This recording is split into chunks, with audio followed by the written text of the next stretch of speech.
talk about with R-Care, it started pretty much with, as I said, I'm running a proactive drug addiction unit, and we all have stories. There's every day there's heroin use.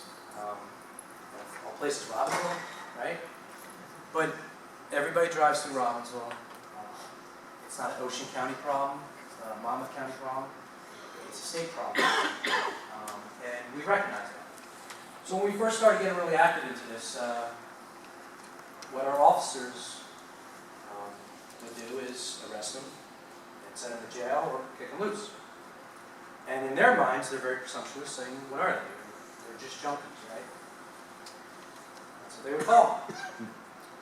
And then the epidemic gets worse. And there's family members of cops that have problems. And then they actually learn to talk to these people. Let's hear their stories. And that was the whole big thing.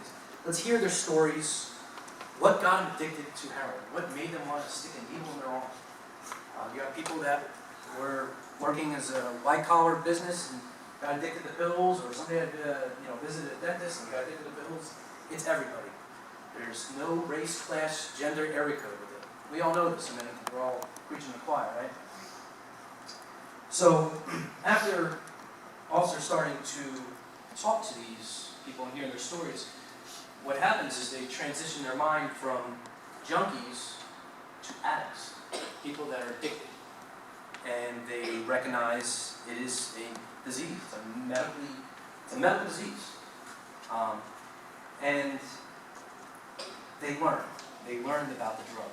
So our unit, we have a two-man unit, myself and an officer group, and then other officers could tag along with us. We would get the arrests, again, and it's sad to say, it's not about a stat, but every day we're getting heroin arrests. We started getting our numbers together, and when I first started, it was all marijuana. But the fact is that we just readjusted our numbers. 70% of our arrests, and we're doing close to 400 arrests a year, are heroin, or opioids. The remaining is marijuana, cocaine, any other thing. 70%. So the numbers don't lie. This is an epidemic.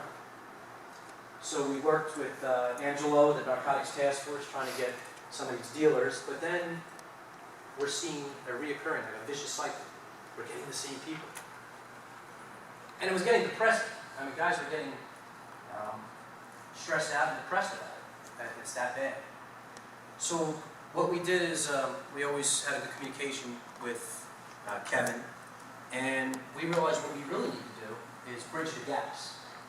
And bridge the gaps with doctors, recovery coaches, every type of entity. And the more communication we had with these, the better we had. We started sending people to rehab. So the R-Care program that we started was, when we make an arrest, as long as there's no warrants, because ultimately when somebody has a warrant, it's out of our control and they have to be sent to jail.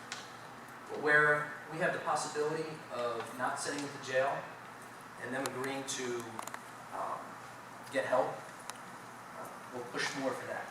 So what we did is we linked with recovery coaches now. It's pretty strict. It has to be trained recovery coaches. It can't be somebody that knows all about the drugs, but yet not certified.